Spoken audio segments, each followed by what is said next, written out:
Hello everyone, अस्सलाम वालेकुम। उम्मीद है कि सब ठीक होंगे। अल्हम्दुलिल्लाह हम भी एकदम ठीक है। आज मैं दिखाने वाली हूँ अपना इवनिंग किचन टाइम और एक ऑनलाइन स्कैम के बारे में भी बताने वाली हूँ जो रिसेंटली मैंने फेस किया। वीडियो पर एंड तक बने रहना। मैं आ गई किचन में डिनर प्रिपरेशन के लिए।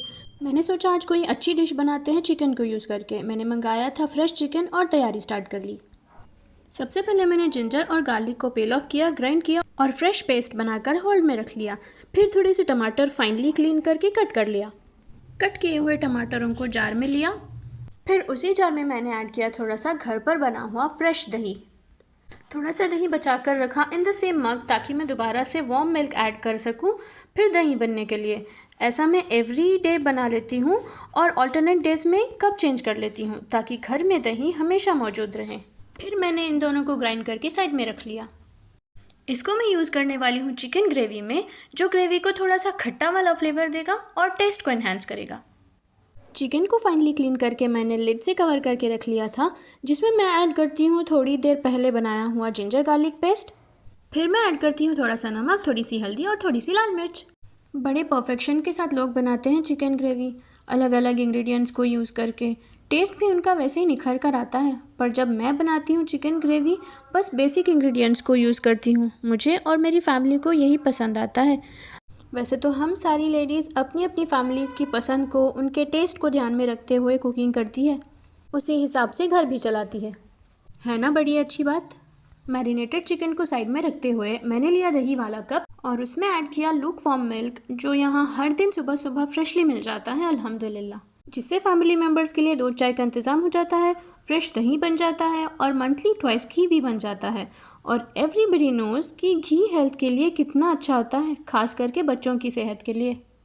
तभी तो मैं कोशिश करती हूँ हर दिन दूध दही बटर घी वाला प्रोसेस कंटिन्यूसली घर में होता रहे। बड़ी मुश्किल का काम तो नहीं है ये, बस थोड़ा सा कंसंट्रेशन रखना पड़ता है। बचे हुए दूध को मैंने रास्ते से हटा लिया ताकि मैं अपना दूसरा भी काम आगे बढ़ा सकूं। थोड़ा सा स्वीट कॉर्न पड़ा था घर में, सबकी दिलचस्पी से बाहर हटकर। जैसे कि हम इंडियन वुमेन घर की किसी भी चीज़ को ज़ाया नहीं होने देते, मैंने भी ठान लिया था इसको फेंकने के बदले में इसका चटपटा स्नैक बनाकर खा लें। मैंने इसकी बेबीज़ को उनकी मॉम से अलग करते हुए प्लेट में लिया, जो कि थोड़ा सा मुश्किल था पर मैंने कर लिया। जल्दी से मैंने चूल्हा लगा लिया और छोटे से पतीले को स्टव पर रख लिया। थोड़ी देर के लिए मैंने इसको छोड़ दिया गर्म होने के लिए। एंड ये देखो फ्रेश होममेड घी जिसे मैं यूज़ करने वाली हूँ। मुझे ज़्यादा इंतज़ार ना कराते हुए ये हो गया था गर्म। मैंने डाल दिया थोड़ा सा घी। देखो कितना फ्रेश है ये, इसकी खुशबू भी एकदम मस्त वाली थी। मेरी नज़र में कुछ लोग हैं जो घी की स्मेल को पसंद नहीं करते, पता नहीं क्यों, पर मुझे तो बहुत पसंद है। जब भी मैं घी की स्मेल सूंघती हूँ बचपन में खाए हुए मम्मी के हाथ के निवाले याद आते हैं। वैसे अब भी पसंद है मुझे मम्मी के हाथ के निवाले। अगर आप में से भी कोई है जिसको घी और मम्मी के हाथ के निवाले दोनों ही पसंद है तो मुझे बताना कमेंट करके। घी के गर्म होने के बाद मैंने इसमें ऐड किया स्वीट कॉर्न और उसमें थोड़ा सा ऐड किया सॉल्ट, थोड़ी सी लाल मिर्च और थोड़ा सा चाट मसाला। चलाते छोड़ते कुछ देर तक मैंने इसको अच्छे से पकने दिया। स्वीट कॉर्न को अपने काम पर छोड़ते हुए मैं आगे बढ़ी अपने काम में। 3 मीडियम साइज़ के ऑनियन लिए, पील ऑफ करके कट करने को ले लिया। वैसे अनियन से याद आया, एक वक्त था जब मुझे बड़ा लंबा टाइम लग जाता था अनियंस कट करने में। बस 2 से 3 अनियन को चॉप करने में आराम से लग जाते थे 10 से 15 मिनट, जिस वजह से चॉपिंग कटिंग बड़ा बोरिंग फील होता था। एंड उसी वजह से शायद कभी कभी किचन के काम से भी डर लगता था। बाकी सब कुछ तो बड़ी आराम से हो जाता था, पर किचन में जाने से कदम रुक जाते थे। बट ना, ये सारी चीज़ें तो मेरे बाएं हाथ का खेल है। कटिंग चॉपिंग एंड ऑल में एकदम फास्ट हूँ मैं। लो, ये बनकर रेडी है चटपटा स्वीट कॉर्न, और ऊपर से मैंने थोड़े अनियंस भी ऐड कर लिए। बस ऐसे शुरू कर लिया मैंने चिकन ग्रेवी को बनाना। स्टव पर पैन रखा, थोड़ा सा ऑयल ड्रॉप किया, थोड़े से गरम मसाले डाल दिए। फिर मैंने फाइनली चॉप्ड ऑनियंस को पैन के अंदर छोड़ दिया अपने दोस्तों के साथ गेट टुगेदर पार्टी करने को। अब सारे दोस्त मिलकर पैन में ऐसे डांस करेंगे जैसे सच्ची वाले दोस्त रिंग डांस करते हैं। क्या आपको हंसी आ रही है? यहाँ मैं कुकिंग कर रही हूँ, किडिंग नहीं। अच्छा चलो आगे बढ़ते हैं। अनियंस के गोल्डन ब्राउन होते ही मैरिनेटेड चिकन को मैंने पैन में डाल दिया।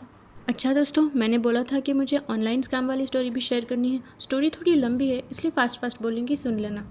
बस कुछ महीनों पहले की ही बात है, मेरी बेटी का बर्थडे आने वाला था।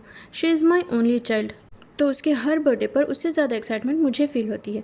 बड़ा सा कोई सेलिब्रेशन नहीं होता, बस मुझे इस बात की खुशी होती है कि ये वो दिन है जिसके बाद आई एम ए मदर। तो मैं बड़ी खुश थी। वन फाइन इवनिंग इंस्टाग्राम पर रील स्क्रॉल कर रही थी। एक रील पर मेरी नज़र अटक गई। ऑनलाइन क्लॉथ स्टोर था उनका, जिसमें एक ब्यूटीफुल सी ड्रेस ने मेरी नज़र को शिकार बना लिया। वैसे तो मुझे वाइट कलर बहुत पसंद है, इट लुक्स डिग्निफाइंग। एक अलग इज्जत होती है वाइट कलर के कपड़ों में। उस रील में भी मुझे दिखी एक प्रिटी सी वाइट ड्रेस। वैसे तो इंस्टाग्राम में ऐसी बहुत सारे स्टोर्स अवेलेबल हैं जो कि एक्चुअली जेन्यून होते हैं। पता नहीं कैसे मुझे लगा कि ये भी जेन्यून स्टोर है। मुझे वो वाइट ड्रेस बहुत पसंद आई and I wish to get it as soon as possible. ज़्यादा हैवी ड्रेस नहीं था, बस अराउंड 800 का था। चेक करने को कोई कमेंट सेक्शन भी नहीं था, बंद पड़ा था। बस डायरेक्टली कॉन्टैक्ट नंबर स्क्रीन पर दिया हुआ था, जिसके थ्रू हम व्हाट्सएप से ऑर्डर प्लेस कर सकते हैं। मैंने प्लेस कर दिया ऑर्डर। कैश ऑन डिलीवरी नहीं, पे विथ प्लेसिंग ऑर्डर था। मैंने कर दिया ऑनलाइन पेमेंट। 1 वीक में आने वाली थी ड्रेस, जिसके 3 दिन बाद मेरी बेटी का बर्थडे था। पीक समर था। मैं उसको बाहर ले गई। हम कोई सेलिब्रेशन नहीं चाहते थे, तो सिंपली मैंने उसके लिए एक डे आउट प्लान किया हुआ था, जिसमें game zone, fun activities, shopping और रेस्टोरेंट में लंच। धूप बड़ी तेज़ थी, फिर भी हम उसे ले गए बाहर। ये सब फुलफ़िल करने के चक्कर में इतना थक गए कि बस एक कदम भी चला नहीं जा रहा था। हम घर पहुँचे, मुझे एक कॉल आई। मैंने कॉल पिक किया। वही ऑनलाइन स्टोर से कह रहा था कि मैं डिलीवरी एजेंट हूँ, आपके घर के एड्रेस से बस 5 किलोमीटर की डिस्टेंस में हूँ। OTP जनरेट करने के लिए उस ऑनलाइन स्टोर में आपको 1500 का डिपॉजिट करना है, 1550 रुपयों का। मैंने एक्सेप्ट नहीं किया। पूछा उससे डिटेल्स। मैं रास्ते में रुका हुआ हूँ और ज़्यादा देर नहीं रुक सकता। मैं सिर्फ डिलीवरी एजेंट हूँ and I don't know the details. बस आप डिपॉजिट कर दो डिलीवरी के साथ। वो 1550 रुपीज़ का कैश मैं आपको दूंगा। OTP जनरेट होगा, मेरे GPS में लोकेशन अनलॉक होगी, तभी मैं आपकी ड्रेस आपको हैंड ओवर कर पाऊँगा। ऐसी इमरजेंसी स्पीकिंग कर रहा था कि मानो मेरे सर पर बैठा हुआ था। 1550 रुपयों का डिपॉजिट करो जल्दी, ऐसे अर्जेंसी सिचुएशन क्रिएट किया उसने, जिसकी वजह से मैं प्रेशर में आकर मैंने पेमेंट कर भी दिया 1550 रुपीज़ का। मुझे वो ड्रेस की नहीं, जो पेमेंट पहले किया हुआ था वो भी जाएगा और ड्रेस भी। तब तक सिर्फ ये टेंशन थी। 10 मिनट में फिर कॉल आई। फिर वो डिलीवरी बॉय मुझ पर चिल्लाने लगा, 1550 एक साथ क्यों पे कर दिया? 1500 और 50 दो पेमेंट्स में करनी थी। मैंने पूछा, भाई ये चल क्या रहा है? एक पेमेंट हो या 2 पेमेंट, पैसे तो मिल गए ना आपको? वो मानने को था ही नहीं। कह रहा था दोबारा से पे करो। 1500 एक पेमेंट, 50 रुपये दूसरी पेमेंट। ऑलरेडी ऑर्डर प्लेस करते हुए 800 पे किए थे मैंने, और अब ये 1550, टोटली 2350 रुपीज़ खा गए वो मेरे। फिर बड़ी स्ट्रॉन्ग कोशिश करने लगा वो और 1550 लूटने की। फिर मुझे सारा पिक्चर समझ में आ गया कि वो स्कैम है। मैंने उस डिलीवरी एजेंट को धमकी दी कि मैं पुलिस को कॉल करूँगी। फिर उसने मुझे दूसरा कॉन्टैक्ट नंबर दिया और वो साइड हो गया। कॉल लगाई मैंने उसको। यार 10 बार कॉल लगाई, वो उठाने को नहीं था। 11th टाइम उसने कॉल उठाया और बड़ी बदतमीज़ी के साथ मुझसे पूछने लगा कि बोलो क्या चाहिए, क्यों फ़ोन कर रहे हो बार बार, क्यों तंग कर रहे हो। ऐसे बात कर रहा था जैसे उसने मुझे नहीं, मैंने उसको लूटा है। मैंने धमकी दी उसको, पुलिस की हेल्प लूँगी, तुम्हें जेल कराऊँगी। वो पूछने लगा, पुलिस का नंबर मैं दूँ क्या? यार लाइफ में पहली बार ऐसे किसी बेकार और बदतमीज़ इंसान से बात हुई मेरी।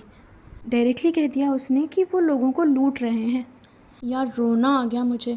रिपोर्ट करवाई, ब्लॉक किया, किस्सा ख़त्म कर दिया। फिर बड़ी एक्साइटमेंट से प्लान किया हुआ पूरा दिन ख़राब हो गया हमारा। बड़ी तकलीफ़ थी कि लूट लिया हमें, अच्छा खासा बेवकूफ़ भी बना दिया। In that pretty white dress जिस पर मेरा दिल अटका हुआ था, शायद वो ड्रेस कभी लाइफ में मिलेगा ही नहीं मुझे। यकीन मानो उसके बाद आज तक कोई ड्रेस ऑनलाइन मंगवाने की हिम्मत नहीं हुई मेरी।